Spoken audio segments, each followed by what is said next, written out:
Hey guys, it's Ebony and I'm back with another video for you. This time I'm going to be talking about transitioning.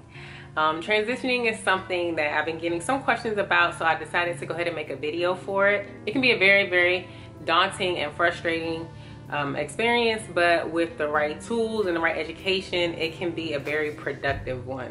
So I know transitioning isn't that fun. It's definitely necessary if you want to, transition into natural hair without doing the big chop. So yeah, here are some tips that I think will be important for you guys to know. And I was, been thinking about doing this video for a while, and I'm like, how is it going to be most effective? So I decided to do a do's and don'ts video for it. So I'm going to start off with the do's and then move on to the don'ts. And yeah, I hope you enjoyed this video. So the first thing you want to do is make sure that you took the time to make up your mind. Going natural is not something that you just wake up one day and decide, I'm going to go natural today. It doesn't work like that. It's not like buying a new pair of shoes or changing your shirt. It's a very long process if you decide to transition. So it's something that you're going to need to fully commit to.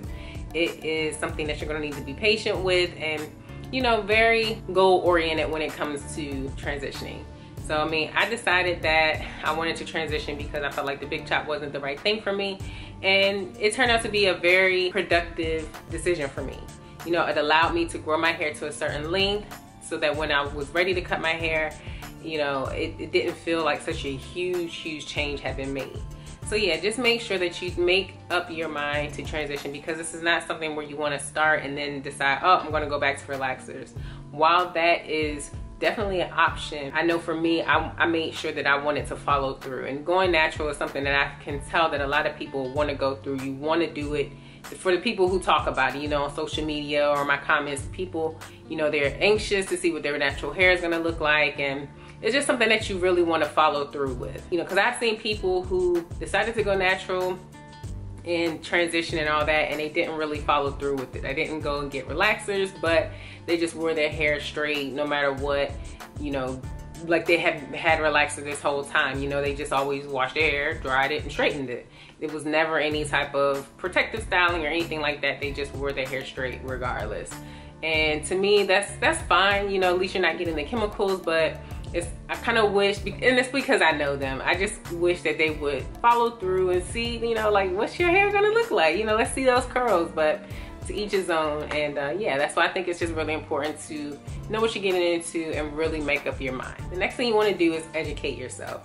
Educating yourself is the best thing that you can do during this process. Otherwise, you're going to be really confused and really lost and really just frustrated and overwhelmed. When I educated myself with transitioning, I did a lot of talking to other people.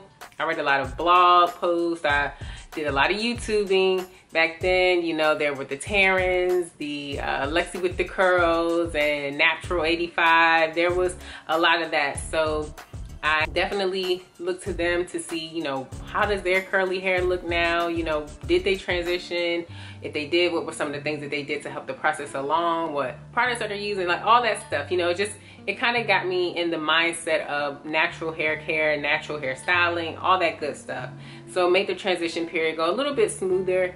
And it also gave me tips on how to take care of natural hair, which was very important since I was, growing it at that point without putting any relaxers on my hair. So I needed to have that education anyway. But do the best that you can with looking at, on YouTube, or if you know someone, just kind of getting yourself connected with that community so that you can find a little bit of, relatability, pieces of information that you didn't know before, just so that you can feel a little bit more like, okay, I'm not alone in this. There are other people with these problems and this is what they did. Let me try that. That way you don't feel so lost. The next thing you want to do is always be gentle with your hair. You're working with two different textures in your hair right now. So if you're going to be washing your hair or styling your hair, make sure that you always detangle. When I was transitioning, my hair always tangled so easily, and it was so frustrating because it was just like, seriously, come on. And then when I was too rough with it, it would shed a lot too. So make sure that when you're detangling and sectioning your hair, you're doing so very gently. And don't just, treat your hair as if nothing's happening, because your hair is changing right before your eyes. And the line of demarcation where the natural hair meets the relaxed ends, that is the most fragile part of your hair. That's where the hair is the weakest, and that's where it can break off the easiest. So that is another very important reason why you want to be as gentle as possible with your hair.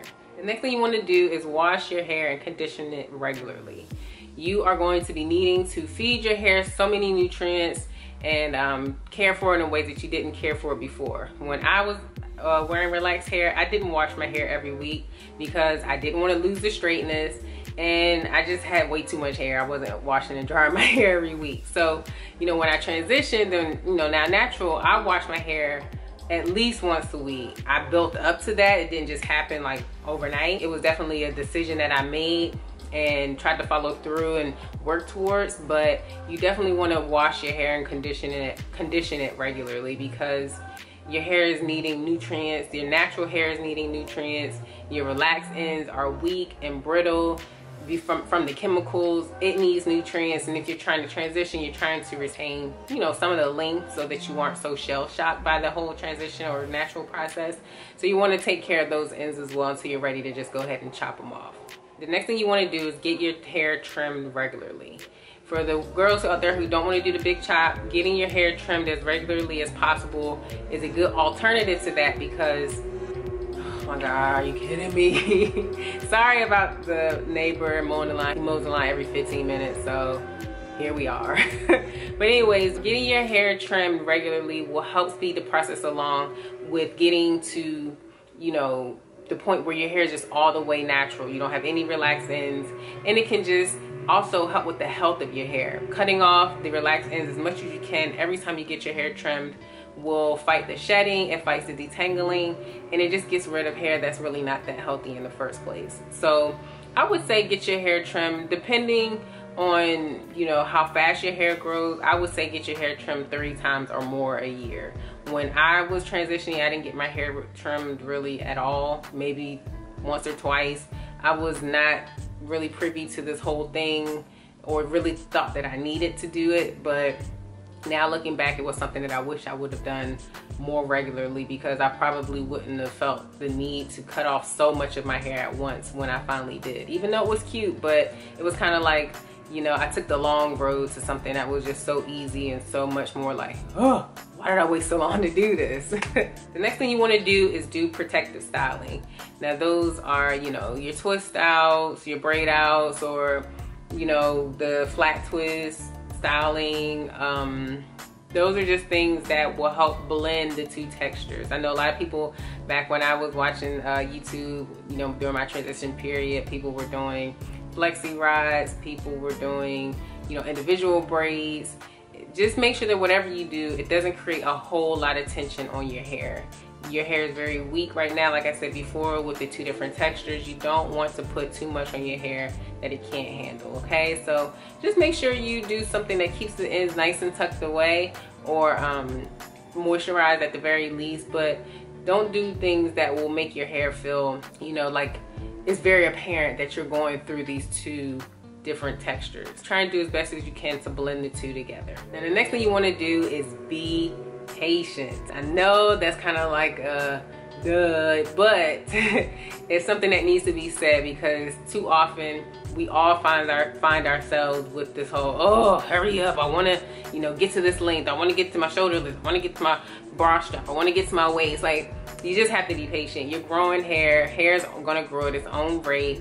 You can take vitamins, you can eat better, you can do all these other things that might speed up the process a little bit more, but at the end of the day, it's gonna be hair growth. It's gonna take the time that it takes. It's not anything that you can really speed up too much to where it makes this huge, huge difference.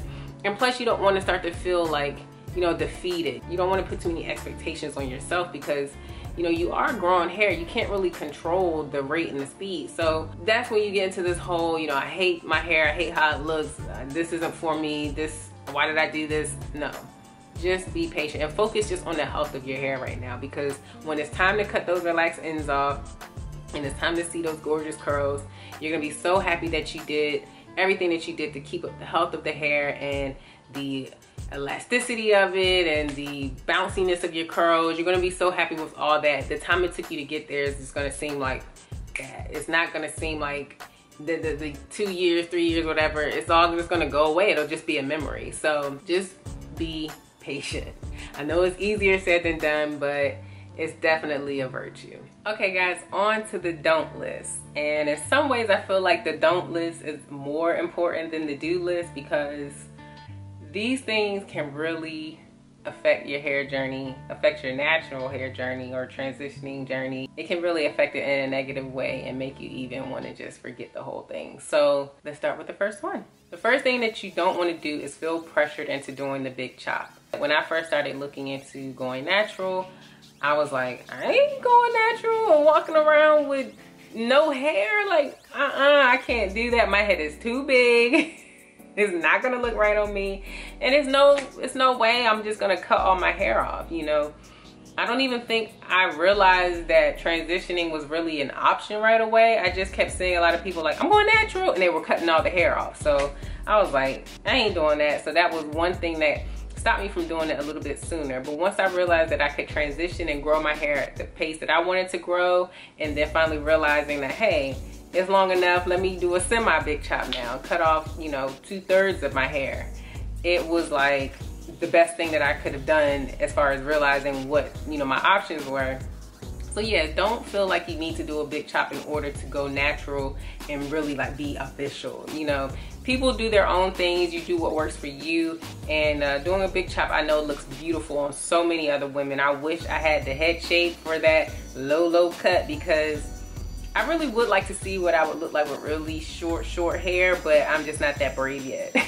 But yeah, just do what works best for you and don't feel pressured into doing anything that you aren't ready for just yet. So the next thing that you don't want to do is go natural because you want someone else's hair. That is the worst thing that you can do to yourself and your self-esteem and your levels of expectations. Just go into it with the mentality that my hair is going to be beautiful. I know some people have never even seen what their actual curl pattern looks like because they got relaxers at such a young age they don't even remember what their hair was like before. Myself, I didn't get a relaxer until I was almost 14, and so I had a clear memory of what my hair was like. I didn't remember things like, you know, curl patterns being different places, or you know, that stuff I didn't remember, but I had a pretty general idea of what my hair was going to be like. So that kind of helped me with the anticipation or anxiety of, you know, oh my God, what are my curls going to look like? Or knowing that my hair wasn't going to look like someone else's. I kind of already had that, you know, taken care of. But yeah, don't go into it thinking that, oh, my mom's hair looks like this, so my hair is going to look like that too. That may not even be the case. So don't go into it wanting someone else's hair, because that just defeats the purpose. You know, we all got relaxed hair because we wanted hair like people that don't even look like us, you know? So just go into it with the positive mentality of, my hair is going to be beautiful. I can't wait to see what my hair is going to look like. I can't wait to see what my curls are going to be like. Don't do it based off of anyone else's hair, please, because I don't want anyone feeling like they aren't beautiful or that their hair isn't good enough. It's good enough. Actually, it's great. The next thing you don't want to do is buy too many products. Do not become a product junkie right away. I know all the colorful labels, all the Instagram pictures, all the promo, everything just makes you want to buy it and have it and see it and feel it and try it and all that stuff. No, don't get too many products right away. One, because it's going to take a lot of time before your hair even grows out to the length to where you'll even see any reaction to any of those products. So you want to make sure that you just, you know, pick a few products that have good options for transitioning. I know Miss Jessie has some good transitioning products. And if you don't want to go that route, you can just go the route of, you know, non-sulfate shampoos. Buy products that will contribute to the health of your hair first, like shampoos, conditioners, deep conditioners. But styling, don't worry about that just yet, because I remember thinking, you know, I was so amped and so pumped to go natural and watching all these videos. I remember wanting mixed chicks so badly. That was the first set of products that I was just like, I'm going to get those as soon as my hair grows out, as soon as, you know, I can see my curls and everything, I'm going to get mixed chicks. So of course I go get a bunch of samples of mixed chicks. Thank God I didn't buy the full product right away. But I remember sending them an email. Even I was so pressed. I sent them an email asking them, you know, if I'm transitioning right now, will this still work for my hair? I feel so stupid looking back at that now, because it's just like, did I seriously email mixed chicks and ask them, about my curl pattern, and I didn't even see it. I didn't even have an inch of new growth yet. Like, whatever. I was just too pressed. But anyways, they wrote me back and they were nice enough and said, you know, yeah, you can use the products, you know. I can't remember exactly what was said, but they just encouraged me to try the product anyway, and that, you know, good luck and thanks for, you know, reaching out. But anyways, I got the products, and I think I may have used the shampoo and the conditioner for like a twist out or braid out or something, but either way, it really didn't make a whole big difference in my hair. And it's just so funny that I even went that far, but I was just so excited and pumped to, you know, be going natural. And I saw these women with beautiful hair and beautiful curls and all the YouTube stuff. I was just really anxious to try something finally, you know. So just don't buy too many products right away. There's just no sense in buying a whole lot now, but just buy products that are geared towards natural hair health. So like I said, conditioners, deep conditioners, shampoo, leave-ins, stuff like that. But I know even that can be a little bit dangerous, so just get what you need, what works best for your hair, and try some samples first, if you can find them. The next thing that you don't want to do, it may sound a little bit random, but you don't want to wash your hair in the kitchen sink. I did that. I mentioned that in my last video when I was talking about my favorite products and how Hello Hydration got me out of this crazy situation where I washed my hair in the kitchen sink and just, you know, rubbed my hands all over my hair, tangled my hair so crazy. When I lifted my hair back up, like how this bun is sitting on my head, that was the knot that was in my hair. So it's something with that line of demarcation where the natural hair and the straight hair, it does not go well together and it tangles so easily. So do not wash your hair in the sink. The best thing that you can do is wash your hair in the shower in sections. So, and always in a downward motion. Don't do this whole thing. You will tangle your hair and lose a lot of hair in the process trying to detangle it. So just make sure you wash your hair straight down in the shower, section by section. Now the next thing you don't want to do, which is one of the most important things that I can tell you, is to not put heat in your hair. Please do not do that. While I was transitioning, I still straightened my hair the whole way through like an idiot, and when it was time to cut off the last of the relaxed ends, the hair that was not relaxed still wasn't really curly. It was straight, kind of wavy, kind of curly, mostly frizzy. It just wasn't a good look because I straightened it so much of the time while it was growing out. I'm surprised it kind of went back and curled a little bit more, but you know, it just wasn't the best option that I could have done for my hair at the time. Do not put heat in your hair if you can help it. That's where the protective styling comes in place, and that's where you're gonna have to really work and fight through seeing your hair in ways that you aren't really used to seeing your hair. That heat is just nothing but the devil. Your hair is so new and natural and just, it's so fragile. You know, it's brand new. You don't want to hit it with a flat iron twice a week or a curling iron, you know, 4 or 5 times a week. Just try to keep the heat out of your hair as much as possible. When I was transitioning, I feel like that was the reason why a lot of my hair was shedding too. It just couldn't take the heat. My hair was constantly being dried out with that heat from the flat iron. And I knew it, but I just kept doing it anyway because it was the only thing I knew to do. But do not do that if you can help it. Now the last thing that I'm gonna tell you is probably one of the most important things that you'll hear me say. Do not let anyone talk you out of your decision. If you've made this decision for yourself and you've committed to it 100%, do not let others talk you out of your decision. It's your hair, it's your look, it's your body, it's your decision. I know a lot of people might look at it funny, might think it's this, might think it's that. Why are you doing that? That looks crazy. Your hair, are you gonna do your hair? Your hair doesn't look done. I've had people tell me to my face that they don't like my hair. I've had people tell me, you need to get a relaxer. And I just let it roll off my back. I mean, it was nothing that they could say to me to make me feel like, Ebony, how about you throw away everything that you just worked a whole year for? I was like, no, I'm good. Or, okay, you don't like it, I like it, it's fine. You don't have to like it. I still have people sometimes look at me like, it doesn't matter, it's my hair, you know? So do not let people talk you out of your decision. I know it's a lot easier said than done, but if you have made up in your mind if this is what you're gonna do no matter what, then it's really very, very simple. All right, that's the end of the video. If you guys have any suggestions or tips on transitioning, please leave that in the comment section below, because I love when I see subbies helping other subbies. And education when it comes to natural hair we can just never get enough. So yeah, just go ahead and leave that in the comment section below. Like this video if you enjoyed it. Go ahead and share this video, subscribe to my channel, and as always, thanks for watching.